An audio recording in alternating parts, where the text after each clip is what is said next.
Hello everyone, my name is Ratnesh और आप सभी का स्वागत है आज एक बहुत ज़्यादा इम्पॉर्टेंट नोटिफिकेशन कह सकते हैं, आप कह सकते हैं जानकारी, इन्फॉर्मेशन कह सकते हैं। आज की ये वीडियो आपके लिए स्पेशल और इम्पॉर्टेंट क्यों है? हर उस स्टूडेंट को जो भी प्रिपरेशन कर रहा है या टारगेट कर रहा है कि आने वाले कोई ऐसी वैकेंसीज़ जो बल्क में आई हो, जो उनका भविष्य बदल सकती हो, ऐसी वैकेंसीज़ या ऐसे कोई एग्ज़ाम जिससे उनको जिस चीज़ की वो प्रिपरेशन कर रहे हैं उससे उनकी उम्मीद बन सके कि उनका सिलेक्शन हो सकता है, चांसेस हैं, नंबर ऑफ़ वैकेंसीज ज़्यादा हैं, या सिलेबस कुछ ऐसा है कि उससे वो फेमिलियर हो सकते हैं, इजीली उसको ग्रास्प कर सकते हैं जिससे उनका सिलेक्शन हो जाएगा। मैं कह रहा हूँ सारी संभावनाओं को मिला करके अगर हम बात करें तो यहाँ पर आज मैं ऐसे एग्ज़ाम के ऊपर डिस्कशन, आप कह सकते हैं इंट्रोडक्शन आपको बताने आया हूँ जो कि बहुत ज़्यादा इंपॉर्टेंट है अपकमिंग ईयर्स में। अभी पीछे पास्ट जितने भी ईयर्स बीते हैं उनमें ऐसा मौका नहीं आया इतनी नंबर ऑफ़ वैकेंसीज़ के साथ, क्या कह सकते हैं ऐसा अवसर, ऐसे जीडी जो एग्ज़ाम है जिसकी बात करने जा रहे हैं एसएससी के, उसकी पर्टिकुलरली। अच्छा, उसके साथ साथ एक बहुत इंपॉर्टेंट बात मैं आपसे शेयर करना चाहता हूँ स्टूडेंट्स, कि जो बच्चे टारगेट करते हैं वनडे एग्ज़ाम्स को, चाहे वो एसएससी के जीडी एग्ज़ाम्स चूँकि यहाँ पर आए हैं, वैकेंसी ज़्यादा आई है इसलिए, या फिर एसएससी के एमटीएस एग्ज़ाम्स हो, एसएससी के सीएचएसएल एग्ज़ाम्स हो, या फिर सीजीएल एग्ज़ाम भी क्यों ना हो, सीपीयू एग्ज़ाम्स भी इंक्लूड कर लेते हैं, तो उन सभी में लगभग आपको कहते हो कि सिलेबस सेम मिलता है, लगभग आपको प्रिपरेशन का पैटर्न सेम रखना पड़ता है, कहीं ना कहीं थोड़ा बहुत जो लेवल है वो ऊपर नीचे होता है, विच इज़ ओके। तो यहाँ पर इस बात को भी मद्देनज़र रखते हुए, ध्यान में रखते हुए, मैं स्टूडेंट्स को इन्फॉर्म करना चाहूँगा कि आप जब प्रिपरेशन कर रहे हैं तो कौन कौन सी छोटी छोटी बातों का ध्यान रखें और कैसे उन प्रिपरेशन को कंप्लीट फाइनलाइज कर सकें। इस वीडियो को आप फास्ट फॉरवर्ड करके भी देख सकते हैं, क्योंकि जो इन्फॉर्मेशन मैं शेयर करूँगा वो इंपॉर्टेंट तो बहुत है, पर ये बात का कंफर्म करना ज़रूरी है कि आप इस वीडियो को एंड तक देखें। उसका रीज़न है क्योंकि अगर आप ये वीडियो को स्टार्टिंग में देखते हैं और बीच में या स्किप करते हैं, कुछ ऐसा करते हैं, तो आपसे इन्फॉर्मेशन स्किप हो सकती है, जो कि बहुत इंपॉर्टेंट है इस वीडियो के पार्ट की। अब आपके मन में आ रहा होगा सर, पहला क्वेश्चन, सबसे पहले जो मन में बच्चों के क्वेश्चन है जिनको लेकर के हमने ये सीरीज शुरू करी है, सबसे पहला क्वेश्चन कि sir how can you assure us, मतलब बच्चों का, हमसे स्टूडेंट्स का टीचर्स से क्वेश्चन है कि बच्चों को कैसे एश्योरेंस मिले कि ये सीरीज़ आगे तक चलेगी और इनसे उनको जो बेनिफिट होगा, या फिर कह सकते हैं उनको जो डाउट्स रह जाएंगे, या फिर उनको कॉन्सेप्ट्स में इश्यूज़ हैं, सब कुछ ईच एंड एवरी डाउट, आज सारे क्वेश्चंस का आपको मैं आंसर करूंगा यहाँ पर। उसके साथ साथ मैं आपको इस वीडियो के बीच में और एंड तक जाते जाते ये भी बताऊंगा कि प्रिपरेशन क्या करनी है, कहाँ से करनी है, कितनी करनी है, कितना टाइम डिवोट करना है, कौन सा सिलेबस, कितना सिलेबस पढ़ना है, किस बुक से रेफरेंस लेनी है, उसके बाद कितना टाइम डिवोट करना है, दैट, फिर कितने मार्क्स से आपको प्रॉफिट हो सकता है, कितने मार्क्स का आपको नुकसान हो सकता है, नेगेटिव मार्किंग क्या है, ईच एंड एवरीथिंग, ये सब भी आपको इस वीडियो में पता लग जाएगा। मैंने बोला था एज कि इंपॉर्टेंट बहुत है, बहुत सारी डिटेल्स हैं, बहुत सारी इन्फॉर्मेशन है, और फास्ट फॉरवर्ड करके देखोगे तो बेनिफिट रहेगा, बट वैसे भी देख सकते हो। तो सबसे पहले एसएससी एग्ज़ाम्स, ये हमारी सीरीज़ का नाम रहने वाला इंट्रोडक्शन वीडियो है, जिसमें मैं आपकी क्लासेस में आपको कॉन्सेप्ट्स बताऊँगा। तो सबसे इंपॉर्टेंट चीज़ तो है कि हम कॉन्सेप्ट सीखेंगे। बेशक कॉन्सेप्ट्स को लेकर बच्चों के मन में बहुत शुरू से डाउट है कि सर हम अपने कॉन्सेप्ट्स कहाँ से कवर करें, तो ये सीरीज़ आपके लिए शुरू करी जा रही है बच्चों, और आप इस सीरीज़ के माध्यम से अपने कॉन्सेप्ट्स क्लियर कर सकते हैं, साथ ही साथ अपने सारे डाउट्स पूछ सकते हैं कमेंट सेक्शन में जाकर के, हमारे सपोर्ट टीम से जाकर के। तो सीबीएल चैनल पे चेतन भारत लर्निंग में आपको ये एक स्पेशल चीज़ है जो मिलने वाली है, आई वुड से। तो आप इसका भरपूर फ़ायदा उठाइए। मैं आपको एक बड़े ही इस प्लेटफॉर्म पे खड़े होकर बोल रहा हूँ, आप इस प्लेटफॉर्म का फ़ायदा उठाइए, इस चैनल का फ़ायदा उठाइए, इस पे जो इन्फॉर्मेशन मिल रही है उसको आराम से जी भर के यूटिलाइज़ करिए, क्योंकि आपका इससे बेनिफिट होगा ही होगा, 110% होगा। तो चलिए शुरू करते हैं। सबसे पहले एसएससी के अदर एग्ज़ाम्स को 1 मिनट के लिए अगर साइड कर दें, जीडी की जो कि ग्रुप डी है अपना, उसकी अगर हम बात करें कि सर इस पर्टिकुलर एग्ज़ाम्स का इतना ज़्यादा क्रेज़ है, कांस्टेबल की भर्तियाँ, और सर डाउट है कि प्रिपरेशन कैसे करनी है, क्या तरीका हो सकता है, कौन सा तरीका अपनाएंगे बेटर रहेगा। तो यहाँ पर आप नोटिस करो, देखो सबसे पहले बात चल रही है कि एसएससी जीडी कांस्टेबल का जो एग्ज़ाम पैटर्न है वो बहुत सिंपल है, कि उसमें जो सब्जेक्ट्स पूछे जाते हैं वो आपका जनरल इंटेलिजेंस एंड रीजनिंग है। आपको पता होना चाहिए 20 क्वेश्चंस इसके पूछे जाएंगे, जो कि 40 मार्क्स के आपको मिलेंगे। जनरल नॉलेज, जनरल अवेयरनेस जिसको बच्चे कहते हैं, वो आपके 20 क्वेश्चंस पूछे जाते हैं, 40 मार्क्स के यहाँ पे रहेंगे। 1 घंटे का ही समय है, और अभी हम बात करते हैं बाकी चीज़ों के बारे में, बताऊंगा आपको। फिर 20 मार्क्स की आप मैथमेटिक्स मान लें, एलिमेंट्री, जिसके 40 मार्क्स होंगे, यानी कि एक क्वेश्चन 2 मार्क्स का है आपका। आपके पास सब्जेक्ट्स लैंग्वेज की जब बात आती है तो इंग्लिश भी है, और जो बच्चे इंग्लिश में मुश्किल अपने आप को पाते हैं, थोड़ा नहीं समझ पाते, हिंदी प्रेफर करते हैं, उनके लिए भी ऑप्शन है। तो जिनके मन में डाउट है सर क्या दोनों में पढ़ने पड़ेंगे हिंदी इंग्लिश, तो इसका आंसर है नो। आपको कोई भी एक सब्जेक्ट चूज करना होगा, हिंदी या फिर इंग्लिश। अच्छा, यहीं से ही सबसे पहला डाउट ले लेते हैं। जो बच्चों का डाउट है कि सर हिंदी इंग्लिश में हम ऑप्शनल में चूज़ क्या करें, तो ज़्यादातर आप जो मतलब हिंदी बोलने वाले बच्चे हैं वो ज़्यादातर बोलते हैं सर हम तो हिंदी लेंगे क्योंकि हिंदी तो आसान है, हम बोलते हैं, समझ जाएंगे, एग्ज़ाम दे देंगे, कर लेंगे। ऐसे नहीं होता भाई। हिंदी बोलना, हिंदी में बात करना, हिंदी भाषा का प्रयोग करना which is like normal day to day life में इज़ डिफरेंट। बट जब हम बात करते हैं एग्ज़ाम क्रैक करने की हिंदी के प्रोस्पेक्ट से, तो मतलब मैं आपको बोलूं, अगर सच्चाई बताऊं तो हिंदी यहाँ पर वो वाली नहीं है, इजी वाली जो आप बोल रहे हैं, the Hindi which we are using in between while we are talking.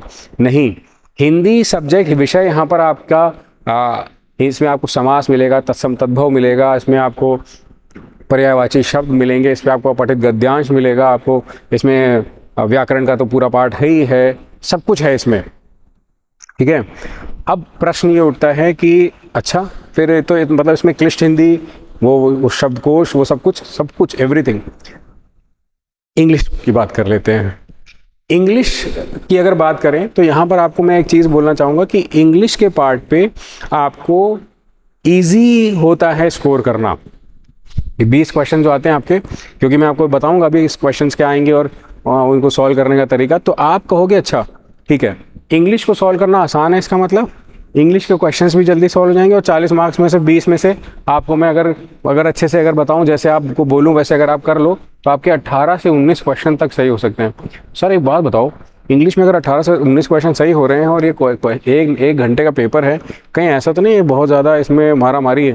भाई मारा मारी की अगर बात करूँ, मैं आपको बहुत ही क्लियर शब्दों में बोलूँ तो बहुत ज़्यादा कट ऑफ जाती है, मानता हूँ, कट थ्रोट कॉम्पिटिशन है वो भी मानता हूँ। प्रॉब्लम ये है कि नंबर ऑफ वैकेंसीज ज़्यादा है भाई, ऑलमोस्ट 47,000 टच कर गई वैकेंसी, बड़ी लंबे टाइम से अवेटेड वैकेंसीज हैं, तो ऑब्वियसली नंबर ऑफ वैकेंसीज ज़्यादा है, इसमें कोई शक नहीं है हमें। और जो भी हमारे यहाँ पर भाई बंधु तैयारी कर रहे हैं SSC GD का टारगेट इस बार सपना देखा है, उनका सपना पूरा हो, आई विश। पर सर ये बता दो कि अब फिर हिंदी इंग्लिश में से फिर क्या चूज़ करना है, ये सवाल बार बार सामने आ रहा है। तो इसका जवाब है कि मैं आपको बोलूँगा इंग्लिश चूज़ कर लो, आप बोलोगे सर हिंदी आसान है, फिर वही बात आती है, उस बात पे हम बार बार डिस्कशन करें या कंक्लूजन पे पहुँचे। तो रास्ता हमारे पास क्लियर है, हिंदी थोड़ा मुश्किल होता है पढ़ना जब वो टफ हो जाती है, क्योंकि हम उस शब्द से या कह सकते हो उस विषय से इतना ज़्यादा संलग्न नहीं हो पाते, इतना ज़्यादा हम उससे कह सकते हो परस्पर उस भाव में नहीं चल पाते जिस भाव में हमसे अपेक्षा की जाती है। अब आप बोलोगे सर आप ही इतनी हिंदी बोल रहे हो, यही मुश्किल पड़ रही है। देखो ये आपको सिर्फ बताया जा रहा है, इतनी क्लिष्ट हिंदी हम बोलते कहाँ हैं।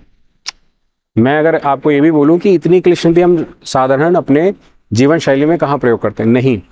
लिखित भाषा में हो सकता है, अपितु अगर बात करें लिखित भाषा के अलावा बोलने की भाषा जो है हमारी, बोलने बोलचाल की भाषा, डेली डे टू लाइफ, उसमें हम व्याकरण का प्रयोग नहीं करते। व्याकरण का आप कह सकते हो हमें अनुमान भी नहीं होता और हम उसको ध्यान में भी नहीं रखते अपने।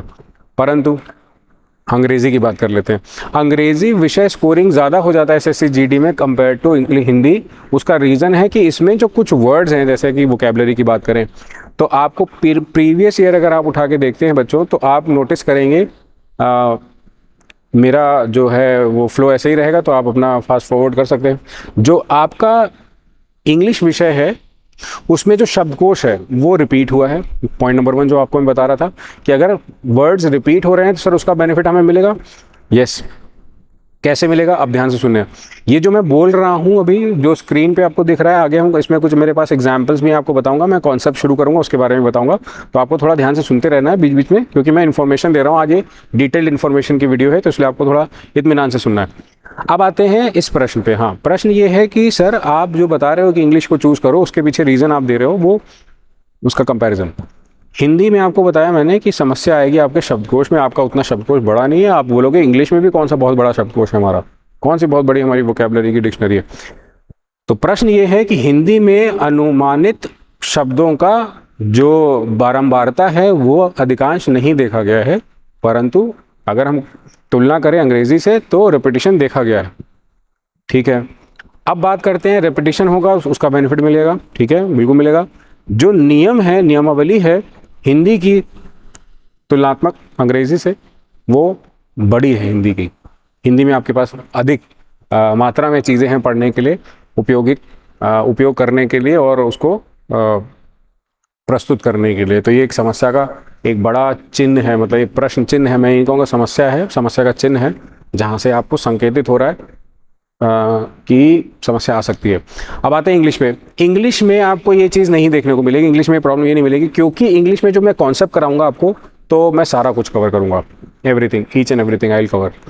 साथ ही साथ पार्ट्स ऑफ स्पीच के साथ मैं वोकैबुलरी भी कवर करूंगा, साथ ही साथ मैं आपको बेसिक बिल्कुल इन्फॉर्मेशन इस वीडियो सीरीज़ में दूंगा, जो कि आपको एक प्रॉपर इसका चैनल लिस्ट है। आप इसकी जो प्लेलिस्ट देखेंगे तो प्लेलिस्ट में आपको everything, you will find everything, each and every concept video एक सीक्वेंस में बनेगी, बहुत ही प्लान्ड वे में आपको मैं प्रोवाइड करूंगा, तो मैं आपको अश्योर करता हूँ। अच्छा, दूसरा बेनिफिट आपको लग रहा होगा सर आप ऐसा तो नहीं कि इंग्लिश पढ़ाते हो इस वजह से आप इंग्लिश को प्रेफरेंस दे रहे हो, हिंदी हम बोल लेते हैं, आप हिंदी को प्रेफरेंस नहीं दे रहे हो। तो मैं आपको उसका भी लॉजिक देता हूँ। ये आज मैंने बोला था ना, आज की क्लास जो है, वीडियो, ये आज आपसे बहुत ही इन डेप्थ वार्तालाप में जाएगी। जो बच्चे इसको देख रहे हैं अपने दोस्तों के साथ भी उनको साझा करें, उनको बताएं कि इसमें हम क्या क्या चीज़ों के ऊपर चर्चा कर रहे हैं। शायद आपके मन का जो प्रश्न है वो इसमें आ जाए, उम्मीद करता हूँ कि आ जाए। तो सर ऐसा तो नहीं है क्या इंग्लिश पढ़ा रहे हो इस वजह से आप बोल रहे हो इसमें इंक्लूड कर लो? नहीं भाई, सुनो मेरी बात। एसएससी जीडी में ये विकल्प आया कि हिंदी विषय या इंग्लिश विषय में से एक विषय चूज करना है। ठीक है, सीजीएल में क्या ये ऐसा है? Answer is no. सीपीओ में क्या ऐसा है? Answer is no. सीएचएसएल में क्या ऐसा है? Option is no. एमटीएस में ऐसा है क्या? Option is no. जीडी में क्या ऐसा है? ऑप्शन है यस। अच्छा, तो आप ये कहना चाहते हैं सर कि इंग्लिश विषय का वैकल्पिक प्रावधान दूसरे एसएससी के एग्जाम्स में, स्टाफ सिलेक्शन कमीशन के अवधारणाओं में नहीं है, जबकि इस क्रमांकित ये जो परीक्षा है जीडी की, ग्रुप डी की, इसमें ऐसा है। तो आपको अंदाज़ा लगा मैंने क्या कहना था? मैंने कहना था बच्चों कि जीडी के लिए यदि इंग्लिश आप प्रेफर करते हो तो चाह के ना चाह के दूसरे भी जो वैकल्पिक परीक्षाएं एसएससी कंडक्ट कराता है उसमें आप बिना विकल्प वाले, यानी कि आवश्यक माध्यम भाषा इंग्लिश को आसानी से कर सकते हो। क्या कहते हो? यहाँ तक आपको बात का रिलेशन समझ आया? आई होप, उम्मीद करता हूँ समझ आया।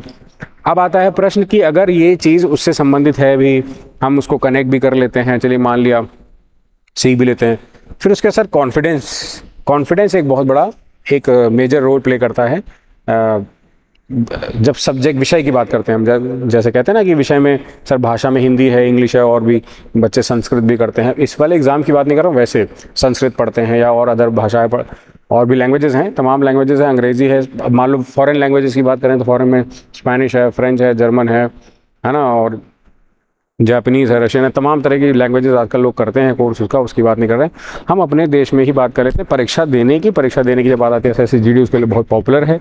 बाइलिंगुअल वाले एग्जाम में हिंदी इंग्लिश का ऑप्शन है, क्योंकि नॉर्थ बेल्ट के जो स्टूडेंट्स से ज़्यादा प्रेफर करते हैं। ऑब्वियसली कांस्टेबल की भर्ती है, अच्छा ऑप्शन है, अच्छी नौकरी है, अच्छी पे स्केल बढ़िया है, सेटल हो जाते हो, सरकारी नौकरी मिलती है, सब कुछ है। तो उस परिप्रेक्ष्य में अगर हम देखें तो हमें यह ज्ञात होता है कि हाँ, ये कहीं ना कहीं यार फ़ायदे का सौदा है। इसको हम ऐसा कर सकते हैं कि इसको हम एक्सेप्ट कर लें और हमें इसका बेनिफिट मिलेगा कमिंग डेज में, कमिंग ईयर्स में। इस तरह से हम इसका बेनिफिट उठा सकते हैं। खैर, तो अब सर अब थोड़ा सा आगे आ जाते हैं। यहाँ ये सारी बातचीत कर ली हमने, चर्चा कर ली। अब हम बात कर लेते हैं सर जो 80 क्वेश्चन हैं और 160 नंबर मार्क्स के हैं, तो इसमें सर क्वालिफाई करने के लिए आपको कितना? तो देखो, आप इसमें से टारगेट जो है अगर आप करना चाहते हो तो 150 करो टारगेट प्लस, अगर आप सिलेक्शन चाहते हो। और अच्छा सर एक बात बताओ, 47,000 वैकेंसीज हैं, आप कह रहे हो 100 प्लस 150, एक 150 प्लस टारगेट करना है। अब उसके पीछे कारण है, मैं बता देता हूँ। 150 का आपको टारगेट प्लस इसलिए लेके चलना है क्योंकि कट ऑफ कई बार ज़्यादा चली जाती है। मैं नहीं चाहता कि, क्योंकि लाखों में बच्चे भरेंगे ऑब्वियसली फॉर्म, तो अब मैं नहीं चाहता हूँ कि आपके यहाँ से स्किप हो जाए। 46,000 समथिंग वैकेंसीज आर देयर, तो आई डोंट वांट कि आपको अरे यार एक प्लेस तो मैं ले ही सकता था, एक सिलेक्शन में एक जगह तो मेरी हो ही सकती थी, कि आपके मन में ख्याल ना आए उसके पहले ही। आपको पता है अब ये वीडियो आपको क्यों बेनिफिशियल अब लगना शुरू हो गया हो, क्योंकि इस तरह की इंटरेक्शन आपको जल्दी जल्दी अपने यूट्यूब प्लेटफॉर्म पर जल्दी नहीं मिलती। कोई इस तरह से हमसे आके बात करे, ये बच्चों की डिमांड है। पता, ये पहली वीडियो है, ये इंट्रोडक्शन वीडियो है जिसमें मैं आपसे इस तरह से बात कर रहा हूँ, आपके सामान्य सवालों को यहाँ पर ले रहा हूँ। आप खुद नोटिस करोगे कि अच्छा, इसका रीज़न है कि आप हमसे कनेक्ट बनाना चाहते हैं। कनेक्ट तो बच्चों बनेगा ही। आप जब मेरी क्लासेस देखोगे, फर्दर क्लासेस में जो कॉन्सेप्ट वीडियोस में कराऊंगा, कॉन्सेप्ट कराऊंगा, उसके बाद मैं प्रैक्टिस क्वेश्चंस कराने का मैंने जो पूरा लेआउट तैयार करा है आपके लिए, सब कुछ कराऊंगा। कनेक्ट तो चाहिए ही चाहिए, एक टीचर से विद्यार्थियों का, पढ़ने वालों का कनेक्शन चाहिए ही चाहिए, वो तो हमें होना। पॉसिबिलिटी की बात बता दीजिए सर, जो कि बच्चे बहुत पूछते हैं, पॉसिबिलिटी क्या है सिलेक्शन की। भाई पॉसिबिलिटी मैं कैसे बता सकता हूँ? आपके प्रिपरेशन, आपकी जो भी कहते हैं कि इनपुट है, वो तय करेगी आपकी पॉसिबिलिटी क्या है। उन 46-47 हज़ार पदों में से एक पद आपका हो सकता है या नहीं। कितना समय आप दिन भर में संबोधित करते हो अपनी परीक्षा की तैयारी के लिए, कितना समय संबोधित करते हो उस चीज़ को, उसमें उत्तीर्ण होने के लिए, ये तय करेगा आपकी संभावित, आपका चयन होगा या नहीं होगा। मैं फिर भी बोलूँगा, आपके अंदर अगर नकारात्मकता है तो वो संभावित वैकल्पिक चीज़ों को कम करता है बजाय बढ़ाने के।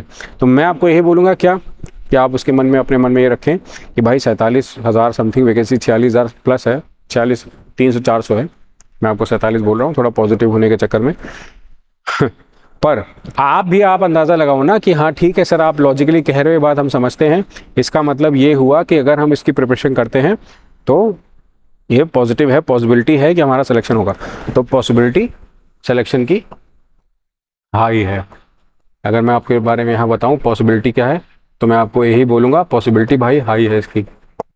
जोश भी हाई है, पॉसिबिलिटी भी हाई है, तो बढ़िया हो गया, कॉम्बिनेशन आ गया। अच्छा सर ठीक है, अब आपने बेसिक चीज़ें बता दी, हमसे बात कर ली, बड़ा अच्छा लगा। अब कुछ आगे डिस्कशन कर लें। बिल्कुल डिस्कशन करेंगे। 80 क्वेश्चन हो गए, 160 मार्क्स से एक क्वेश्चन, प्रति क्वेश्चन 2 मार्क का है। नेगेटिव मार्किंग बिल्कुल है, 1/4। सर बड़ा ध्यान देने वाला है, फिर तो बड़ा मुश्किल होगा। हाँ, आपको बड़ा ध्यान देने वाला है। इसमें आते हैं सिलेबस के ऊपर। अब ये एक चर्चा का बड़ा विषय है, इस पर भी हम बहुत इत्मीनान से बात करेंगे। आज की क्लास में मैं कोई जल्दबाजी आपके सामने नहीं करूँगा कि फटाफट आया क्वेश्चन कराया चलेगा, नहीं। मैं आपको बहुत इत्मीनान सारा बताऊँगा। SSC GD के सिलेबस की अगर हम बात करें तो आपके सारे विषय सब कुछ हैं, ठीक है। CBT एग्जाम्स में जैसे कि reasoning, general knowledge, general awareness, mathematics, English, Hindi optional है। Most of the question will be asked from the high school 10th level. ये सबसे ज़्यादा इम्पॉर्टेंट पार्ट है आप सभी के लिए। NCERT, जो बच्चे यहाँ पर तैयारी कर रहे हैं और जिनके मन में ये संदेह है कि सर इस एग्ज़ाम को प्रिपेयर करने के लिए क्या NCERT की सहायता लेनी चाहिए, आंसर इज़ बड़ा वाला यस। बड़ा वाला, छोटा वाला नहीं, बड़ा वाला यस।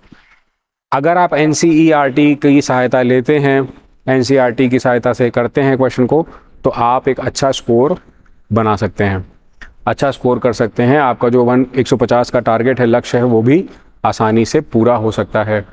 सर इसमें से जो कि इंग्लिश है, हिंदी है, ऑप्शनल है। इंग्लिश आपने बोला चूज़ कर लो, आगे के एग्जाम्स में रिलेट कर लोगे और आगे भी पढ़ लोगे, फ़ायदा है उसमें, कठिन है, सारा बता दिया। तो सर जनरल अवेयरनेस, मैथमेटिक्स और रीजनिंग के लिए क्या बताया आपने?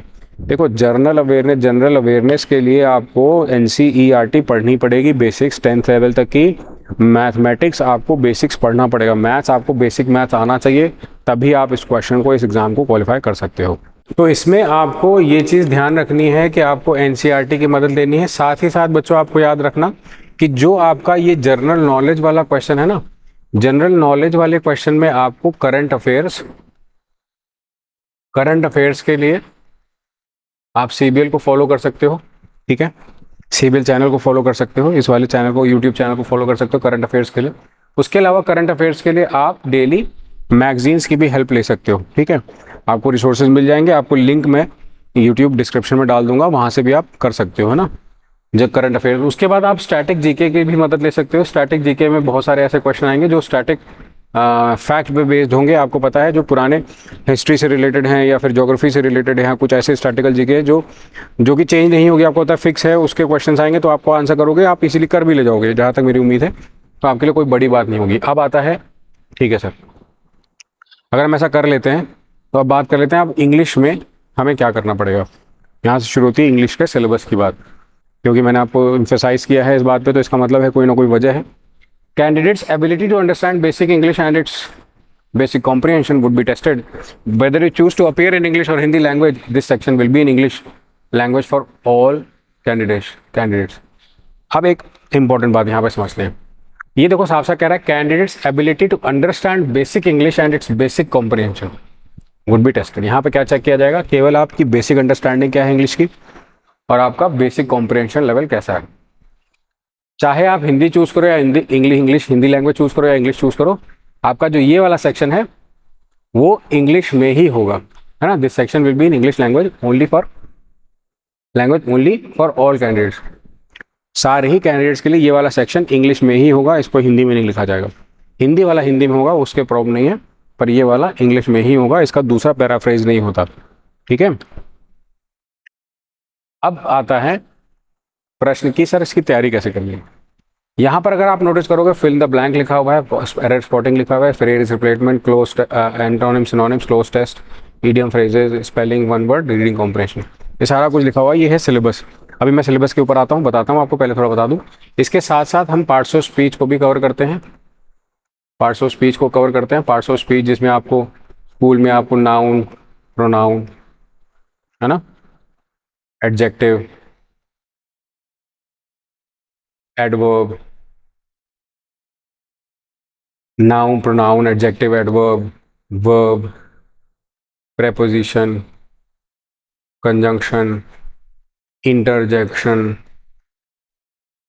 अब आप देखो कितने हो गए, 1 2 3 4 5 6 7 8 पार्ट्स ऑफ स्पीच हो गई आपकी। ये मैं आपको कराऊंगा। आपको मैं साथ साथ आर्टिकल्स भी कराऊंगा, क्योंकि क्वेश्चन का पार्ट है, आर्टिकल्स कराऊंगा। आर्टिकल्स के साथ साथ बच्चों आपको मैं टेंस कराऊंगा। ये एक बार आप स्क्रीनशॉट भी ले सकते हो इसका, कि ये आपका सिलेबस होगा, ठीक है। अब आते हैं सर, अच्छा ठीक है, ये हमारा सिलेबस होगा, इससे रिलेटेड ही हमें करना है। तो अब आप हमें एक बार बता दो कि कैसे कैसे हम तैयारी शुरू करेंगे और क्या क्या करेंगे। सबसे पहले बच्चों ये जो उधर लिखा हुआ है fill in the blanks, error spotting, phrase replacement, synonyms, antonyms, cloze test, phrase, idioms, meaning, spellings, one word, reading comprehension, ये आप पहले कराओगे? नहीं, पहले मैंने आप डिसाइड किया बच्चों, इस बार मैं पहले आपको कॉन्सेप्ट सिखाऊंगा। पहले कॉन्सेप्ट सिखाऊंगा। कॉन्सेप्ट मतलब सर कॉन्सेप्ट में क्या सिखाओगे? कॉन्सेप्ट में बच्चों हम लोग रूल्स पढ़ेंगे। पहले हम लोग रूल्स पढ़ेंगे सारे, मतलब जितनी भी पार्ट्स ऑफ स्पीच हैं, टेंस वेंस सारा कुछ पढ़ेंगे। इसमें आपको नरेशन वॉइस भी करा दूंगा। SSGD में आपको कहीं से पढ़ने की जरूरत नहीं पड़ेगी, मतलब आपको बाहर से कोई तैयारी करने की जरूरत नहीं पड़ेगी। इंग्लिश का सेक्शन आपका यहाँ से सेगमेंट कंप्लीट हो जाएगा। मैंने बोला था ना शुरू से, अगर लास्ट तक देखोगे तो आपको बहुत ज़्यादा बेनिफिट होगा। तो आपको देखो पता लग रहा होगा कि हाँ काफ़ी अच्छी चीज़ है, कि जो बच्चे ढूंढ रहे होंगे यार कुछ ऐसा बता दो जहाँ पे हमें पूरा एक साथ मिल जाए, निचोड़ मिल जाए, सारा कुछ मिल जाए, वो यही है। अब आता है कि सर ये कैसे करेंगे हम, fill in the blanks, error spotting, phrase replacement, ये सारा कुछ कैसे करेंगे। तो इसके लिए मैं आपको एक बात बताता हूँ, क्योंकि अभी हमने क्वेश्चन नहीं शुरू करना है, अभी हमें सॉल्व नहीं करना, अभी हमें पहले बात करनी है। अब आते हैं डाउट पे, यहाँ पर बच्चों के डाउट्स जो मैं आपसे शेयर कर रहा हूँ कि कैसे हम डिटेल तरीके से तैयारी करें। SSCGD में इंग्लिश का जब पॉइंट आता है तो बच्चों के मन में बहुत बड़ा सवाल है, और ये बहुत ज़्यादा उनको कहीं ना कहीं परेशान करता है कि सर ये प्रिपरेशन जो है SSCGD की, एज लिमिट वगैरह तो आपको पता ही है, फॉर्म भरने के टाइम पे आपको कोई टेंशन नहीं, उसके लिए तो तमाम वीडियोज़ हैं। मैंने एज लिमिट के ऊपर वीडियो नहीं बनानी थी, मैंने वीडियो बनानी थी कि अगर हम प्रिपरेशन करते हैं तो सब्जेक्ट कौन सा चूज़ करें, फिर अगर सब्जेक्ट चूज़ करते हैं तो तैयारी कैसे करें, सिलेक्शन कैसे होगा। अब प्रश्न उठता है कि ठीक है नेगेटिव मार्किंग भी है, मार्किंग इसका कट ऑफ भी हाई जाता है, नंबर ऑफ स्टूडेंट्स भी इसमें ज़्यादा अपीयर होते हैं। दूसरा एक सबसे इंपॉर्टेंट पॉइंट आपने बता दिया, इसमें नंबर ऑफ वैकेंसी इस बार ज़्यादा है, तो इस बार नंबर ऑफ एप्लीकेंट ज़्यादा होने की संभावना है, बिल्कुल है, और हो भी क्यों ना। दूसरा क्या पॉइंट है? दूसरा जो पॉइंट है इसमें वो है कि इसमें जो भी क्वेश्चंस पूछे जाते हैं उनका लेवल क्या किसी और एग्जाम से कंपेयर कर सकते हैं? तो उसका आंसर है हाँ, कुछ ऐसे क्लरिकल लेवल के एग्जाम्स होते हैं जो हम कंपेयर कर सकते हैं, परंतु आप इस एग्जाम को 10+2 मत मानना। कैसे सर 10+2 मतलब? अरे भाई जो हम लोग एमटीएस का एग्ज़ाम देते हैं 10+2 मल्टीटास्किंग सर्विसेज, जो मल्टीटास्किंग होता है एसएससी का, उससे कंपेयर मत करना बच्चों। दूसरा, इसको कंबाइंड हायर सेकेंडरी जो लेवल है, कंबाइंड हायर सेकेंडरी जो लेवल है उससे कंपेयर मत करना, CHSL से। 10 इसका 10th लेवल का ही क्वेश्चन आएगा, 10th लेवल के ही इसमें प्रश्न पूछे जाते हैं, तो इसमें ऐसा वो नहीं है। अब आता है सर, जो आप कॉन्सेप्ट बताओगे उसमें, जैसे ये जो पैसेज का क्वेश्चन है, जैसे अपठित गद्यांश आपने हिंदी में बोला था तो इंग्लिश में भी आता है, तो उसको हम कैसे टारगेट करेंगे? उसके लिए क्या है, मैं आपको कुछ ऐसे वीडियोस भी प्रोवाइड करूंगा जहां पर हम रीडिंग को इम्प्रूव करने के ऊपर टारगेट करेंगे। जैसे मैं आपको रूल्स बताऊंगा, आपको एक्सप्लेन करूंगा रूल्स, आपको क्वेश्चन प्रैक्टिस कराऊंगा, वो सब तो करेंगे ही, साथ साथ हम कुछ ऐसे भी कॉन्सेप्ट पे फोकस करेंगे जो आपके अंदर निहित हैं, इंट्रिंसिक नेचर का पार्ट जो हो आपके, उसको जगाना, ये भी मेरा काम रहेगा। कैसे जगाया जाएगा? हम डेली तो नहीं कह सकता हूँ, जब हम प्रैक्टिस पार्ट पे पहुंचेंगे विद इन अ मंथ में कोशिश करेंगे कवर कर ले, 1 महीने में अगर कर लेते हैं तो। अगर हम कॉन्सेप्ट कर रहे हैं तो कॉन्सेप्ट के दौरान हम बेसिक रूल्स कवर कर रहे हैं, वो सारा कुछ कवर कर रहे हैं, पर जब हम क्वेश्चंस कर रहे होंगे तो उस दौरान हम रीडिंग कॉम्प्रिहेंशन के लिए अलग से समय निकालेंगे, एक्स्ट्रा टाइम दे करके, एक्स्ट्रा टाइम डिवोट करके। होगा क्या कि हमें मौका मिलेगा एक्स्ट्रा क्वेश्चन सॉल्व कर पाने का मौका, ठीक है। उससे क्या होगा? रीडिंग इंप्रूव होगी। आपको अपने घर बैठे रीडिंग भी करते रहना है डेली। अगर आप डेली रीडिंग करते हो, डेली कुछ ना कुछ रीड करते हो उससे रिलेटेड या कुछ ऐसी चीज़ें, तो आपको एक बेनिफिट मिलेगा, कि एक प्लस एड ऑन बेनिफिट ये मिलेगा कि आप उससे रिलेटेड क्वेश्चन सॉल्व कर सकते हो, और आपको आने वाले टाइम में जो क्वेश्चंस पूछे जाते हैं इस टाइप के, कुछ ऐसा कुछ भी आता है, तो वो आपको बेनिफिट देगा ही देगा, 100% बेनिफिट आपको मिलेगा, ठीक है।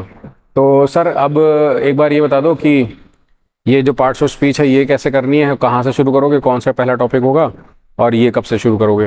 ये भी सवाल है बच्चों का जो मैं आपके सामने लेने जा रहा हूँ। तो ये हम अभी शुरू कर लेंगे। जैसे आज आप ये क्लास देख रहे हो, इस क्लास के बाद आपको, आप देखो नीचे जाके एक एक करके आपको अपडेटेड लिस्ट में वीडियोस मिलने लग जाएंगे जो कि पार्ट्स ऑफ स्पीच पर बेसिकली बेस्ड होंगे, उनसे रिलेटेड हमें क्वेश्चन सॉल्व करना होगा, ठीक है।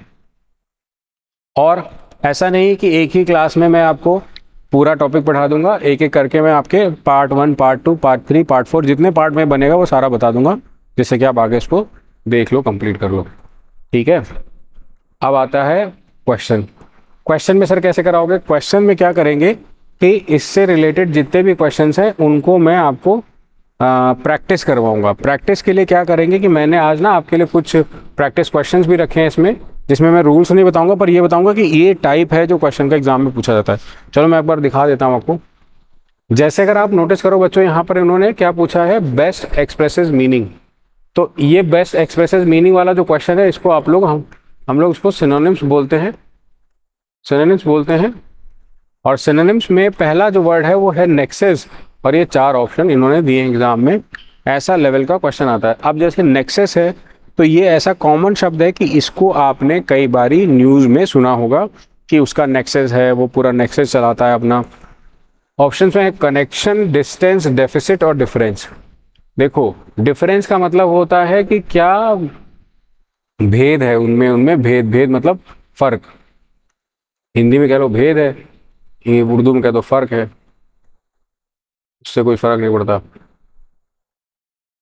ठीक है।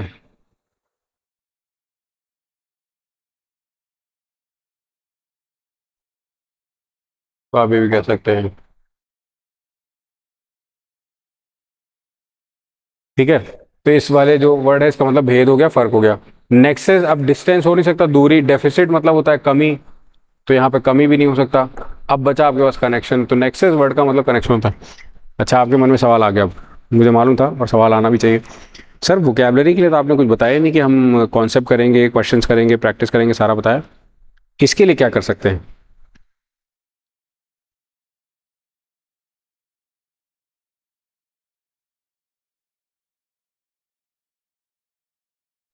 इसके लिए हम क्या कर सकते हैं? इसके लिए आपको सबसे ज़्यादा जो फोकस्ड पार्ट है वो है कि वोकैबलरी डिस्कशन डेली। तो हम डेली अपने क्लास में थोड़ी वोकैबलरी ऐड कर सकते हैं। डेली अगर वोकैबलरी ऐड करेंगे तो हमारे पास नंबर ऑफ वर्ड ज़्यादा हो जाएंगे। डेली हम थोड़े थोड़े वर्ड्स ऐड करते जाएंगे और हमारे पास इवेंचुअली काफ़ी नंबर बड़ा हो जाएगा जो कि हम यूटिलाइज कर सकते हैं। ठीक है, और क्वेश्चन तो क्वेश्चन जिस तरह से होगा हम करते जाएंगे। तो अब चलो बात कर लेते हैं ज़रा और क्वेश्चंस की। इसका आंसर अगर आप देखोगे यहाँ पर मैंने आंसर मेंशन करा हुआ है, the word nexus is a noun which means complicated series of connections between different things. Connection इसका राइट आंसर है। तो आप यहाँ पे देखो इसका आंसर यहाँ लिखा हुआ है, मैं हाईलाइट कर रहा हूँ, आप उसको देख सकते हो, ये वाला। ठीक है, आंसर दिया हुआ है, मतलब इसमें आपको समझ आ गया कि क्वेश्चन पहला कैसे। अब जैसे ये वर्ड इन्होंने पूछा है मैमथ, तो मैमथ वर्ड के सामने ऑप्शंस हैं आपके पास स्ट्रेट, ह्यूज, वाइल्ड, ग्रीडी है। सबसे पहले आप देखो इन्होंने जो क्वेश्चन पूछा है उसमें कंफ्यूज मत होना, बेस्ट एक्सप्रेसेस द मीनिंग है, यानी कि आपको सिनोनिम बताना है, एंटोनिम नहीं बताना है। ठीक है, तो आपको क्या बताना है, सिनोनिम बताना है, एंटोनिम नहीं बताना है। तो आपको जो मैमथ वर्ड है उसके लिए ऑप्शंस आपके पास है straight, huge, wild, greedy. Greedy शब्द का मतलब बच्चों आपको पता है लालची होता है, कोई डाउट तो नहीं। ग्रीडी वर्ड का मतलब लालची होता है, वाइल्ड का मतलब उग्र होता है, ह्यूज का मतलब बहुत बड़ा होता है और स्ट्रेट का मतलब सीधा होता है। तो इन सभी में से जो मैमथ है वो आपने अगर नहीं सुना हो तो मैं आपको जानकारी के लिए बता दूं कि मैमथ को एलिफेंट्स के लिए भी यूज़ किया जाता है। ये वर्ड एलिफेंट्स के लिए भी यूज़ किया जाता है। ये कई बार ग्रीन कलर दिखता नहीं, बच्चे बाद में कहते हैं। एलिफेंट्स के लिए अगर आप यूज़ करते हो तो एलिफेंट्स को बच्चों जनरली जायंट्स भी कहते हैं। क्या आपको जानकारी है? जायंट्स वर्ड बेसिकली ह्यूज होता है, कोई चीज़ बहुत ज़्यादा बड़ा, तो ह्यूज के लिए यूज़ करते हैं इस शब्द को। आप वर्ड देखो यहाँ पर लिखा है mammoth is an adjective which means extremely large और ह्यूज, जो कि बहुत बड़ा है, एक्सट्रीमली लार्ज है। तो सारे ऑप्शन में से इसका correct option answer number B है, ये हमारा क्वेश्चन का आंसर है। अब आता है हमारे पास अगला वर्ड हाइपरबोल। अगर आप ध्यान देंगे तो यहाँ पर वर्ड जो यूज़ हुआ है हाइपरबोल, बेसिकली इसका मतलब यहाँ पर एक्सपेंशन भी है, इमिटेशन भी है, डेकोरेशन भी है, एग्जैजरेशन भी है। थोड़ा समझते हैं, पहले आप समझते हैं उसके बाद आपको मैं एक्सप्लेन कर देता हूँ। हाइपरबोल वर्ड का मतलब होता है कि कोई ऐसी चीज़ जिसको आप बढ़ा कर बता रहे हो। अगर आपको याद है हिंदी में अलंकार जैसे होते हैं, अतिशयोक्ति अलंकार, उपमा अलंकार, हाँ है ना, ये अलंकार, संबंध भेदी अलंकार, बहुत सारे अलंकार होते हैं। अगर आप पढ़ोगे तो आपको पता चलेगा हिंदी में। तो हाइपरबोल जो शब्द है उसका अर्थ होता है अतिशयोक्ति अलंकार, बढ़ा चढ़ाकर बताना। ठीक है, अलंकारों में से एक है ये भी। एक्सपेंशन है, इमिटेशन है, नकल है, डेकोरेशन है, एग्जैजरेशन। अगर मैं आपको एक्सपेंशन वर्ड का अर्थ बताऊं तो उसका मतलब होता है विस्तार, विस्तारीकरण। विस्तारीकरण क्या होता है? किसी चीज़ को बढ़ाना। आपके पास यदि भूमि है तो भूमि का विस्तार अगर आप कर रहे हो, अर्थात आपकी भूमि की जो बाउंड्री है वो यहाँ तक है, आप चाहते हो ये वाली भूमि के साथ साथ आगे वाली भूमि भी मुझे मिल जाए, है ना, तो फिर आप बोलोगे विस्तार हो रहा है, विस्तारीकरण हो रहा है, एक्सपेंशन हो रहा है। इमिटेशन वर्ड का मतलब बच्चों होता है नकल, कॉपी। कॉपी के सेंस में यूज़ होता है वर्ड, अच्छा वर्ड है, याद रखना। और इमिटेशन कॉपी हो गया। डेकोरेशन मतलब सजावट से सेंस में, और एग्जैजरेशन हो गया अतिशयोक्ति अलंकार, यानी कि बढ़ा चढ़ाकर किसी चीज़ को बहुत एग्जैजरेट करना। एग्जैजरेट, बढ़ा चढ़ा कर बताना। जैसे आपने बोला कि बाहर गर्मी है तो सामने वाले ने बोला बाहर जैसे आग बरस रही है। तो गर्मी है, आग बरस रही है, दोनों में फ़र्क है। आग तो है पर वो लिटरल वाली आग नहीं है जो कि अग्नि होती है। तो ये हो गया हाइपरबोल, इसको बोलते हैं एग्जैजरेशन। इसका राइट आंसर देखोगे यहाँ पर लिखा है, मैं इसको रब कर देता हूँ आपको देखने के लिए हो जाएगा इजी। तो आपके पास ऑप्शन आ गई बच्चों, ये वाली आप देखो। A hyperbole word means a way of speaking or writing that makes something sound better, more exciting, that it is really exaggeration. Exaggeration मतलब बढ़ा चढ़ाकर बताना किसी बात को। आपके पास आगे वर्ड आता है, अब आपको क्या बताना है यहाँ पर, चूज द वर्ड ऑपोजिट। देखो जैसे ही ऑपोजिट लिखा है तो उसका मतलब बच्चों आपको गलती नहीं करनी, उल्टा बताना है। उल्टा मीनिंग बताने के लिए आपको उसका मीनिंग पता होना चाहिए, तभी आप ट्राई कर पाओगे। अगर मैं आपको यहाँ पहला वर्ड जेनिथ है बताऊँ तो जेनिथ वर्ड का मतलब होता है कि जो चीज़ बहुत ज़्यादा ऊपर है, टॉप पर है। हम स्कूल में हेवन वर्ड सुनते थे, आपने वैसे भी सुना होगा हेवन वर्ड, इसका मतलब होता है स्वर्ग। स्वर्ग। अब स्वर्ग शब्द जो है वो बहुत ऊपर है, तो उसका उल्टा होगा नीचे नर्क। तो नर्क का उल्टा मतलब मीनिंग क्या बता, मतलब ये तो है नर्क बताना है। अब क्लाइमैक्स है, क्राइसिस है, एक्मे है और नादिर है। मैं आपको एक एक करके मीनिंग बताता हूँ, उसके बाद आंसर पहुंचेगा। जेनिथ शब्द का मतलब होता है बहुत टॉप पर, बहुत ऊंचे। क्लाइमैक्स वर्ड का मतलब होता है जब हम मूवी देखते हैं तो वहां पर क्लाइमैक्स आता है, कहते हैं मूवी का क्लाइमैक्स ऐसा था कि मैं चौंक गया, बिल्कुल अलग था, जो हमने एक्सपेक्ट किया था उससे बिल्कुल अलग था क्लाइमैक्स। वहां पर भी क्लाइमैक्स वर्ड यूज होता है। क्राइसिस शब्द का अर्थ होता है जो कि बहुत ज़्यादा कमी आ रही है, किसी चीज़ में बड़ी कमी आ रही है, या फिर कह लो कि वो पूरा नहीं पढ़ पा रहा है, उसमें क्राइसिस हो रही है, वहाँ पर यूज़ होता है वर्ड एक्मे। एक्ने जैसे पिंपल्स होते हैं, एक्ने एक्मे होता है जब किसी चीज़ में कोई स्टॉप, पॉज। और नादिर शब्द का मतलब होता है बिल्कुल नीचे, बिल्कुल नीचे, ज़मीन से जुड़ा हुआ, या आप कहते हो लोएस्ट पॉइंट कह सकते हो। आप क्या कह सकते हो? Lowest point. ठीक है, लोएस्ट पॉइंट से क्या मतलब है? जेनिथ का उल्टा Nadir. The word zenith means highest point, peak, the time when something is strongest and most successful. The word nadir means the worst moment of a particular situation. सबसे खराब समय, सबसे लोएस्ट समय। आप इसको, कुछ बच्चे नादिर को हेल के नाम से भी जानते हैं।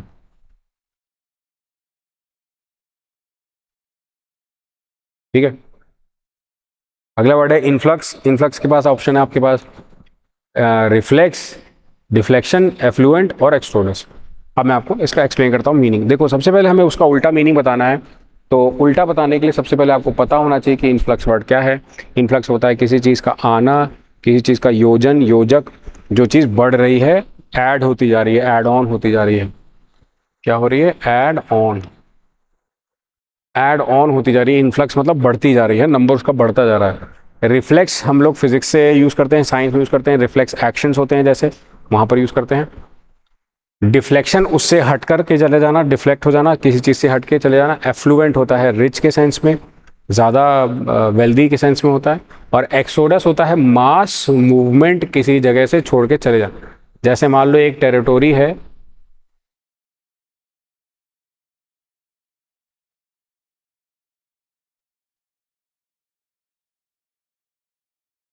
ये क्या बना है मुझे भी नहीं मालूम, मैंने ट्राई किया है, मेरी आर्ट बहुत अच्छी नहीं है, इसलिए आप इसको अदरवाइज नहीं लेंगे। तो इसमें एक्सोडस वर्ड जो है वो अगर आप नोटिस करोगे तो उसका सही उत्तर होना चाहिए। कैसे? आपको बता दी मैंने, word influx means a fact of lot of people money things arriving from somewhere, कहीं से आना, बहुत सारी चीज़ों का, बहुत सारे पैसे का आना, बहुत सारी वस्तुओं का आना। और एक्सोडस वर्ड का मतलब situation many people leave a place at the same time, जब एक ही जगह से मास एक्सोडस होता है, बहुत सारे लोग एक ही जगह को छोड़कर चले जाते हैं, उसको बोलते हैं एक्सोडस। जैसे कि अभी अब गाज़ा पट्टी में लोगों पे जब अटैक हुआ वहाँ से, तो लोग जा छोड़ के जाने लग गए दूसरी जगहों पर। ऑर्डरली वर्ड का मतलब है, ऑप्शन है सेमेटिक, कॉलिक, डेमोक्रेटिक, क्योटिक।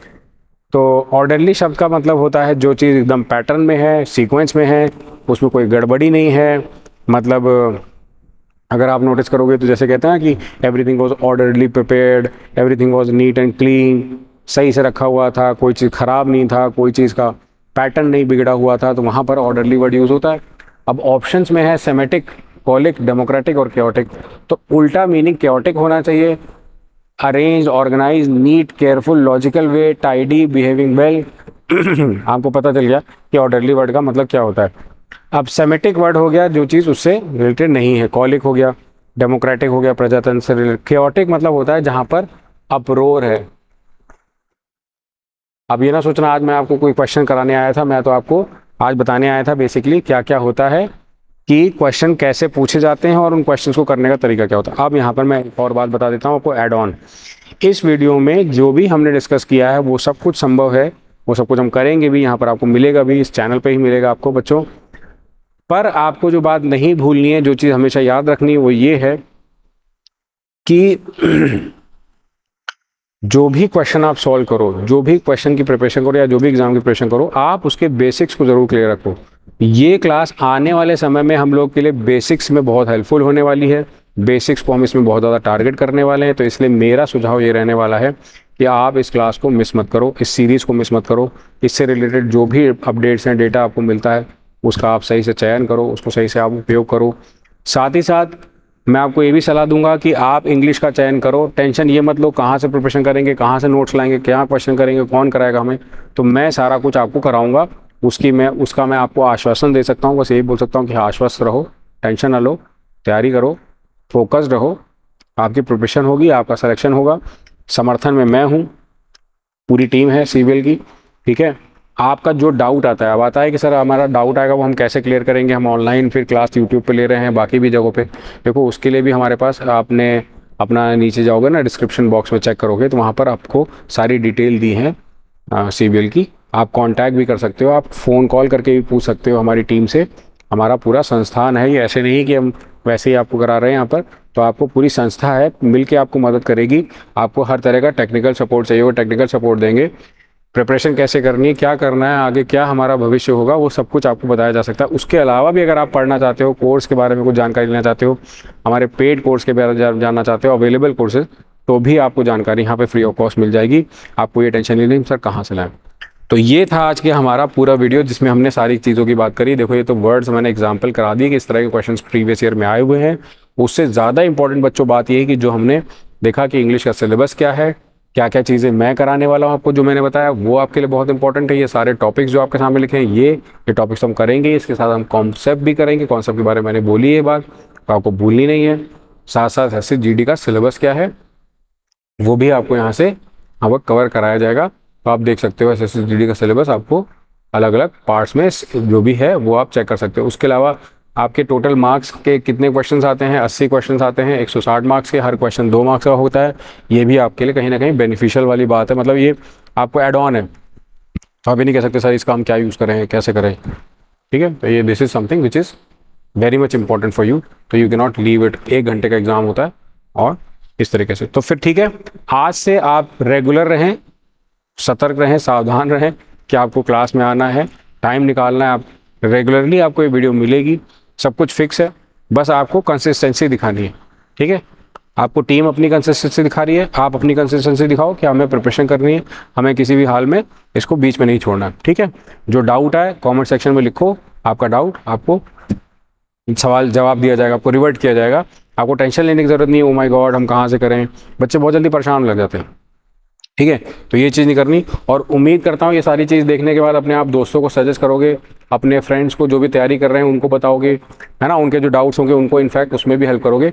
तो उम्मीद करता हूँ वीडियो आपको पसंद आया और आगे भी इस तरह से आपको हेल्पफुल वीडियोज़ मिलते रहें, इसकी मैं अभी आशा करता हूँ। Thank you so much, bye bye, take care.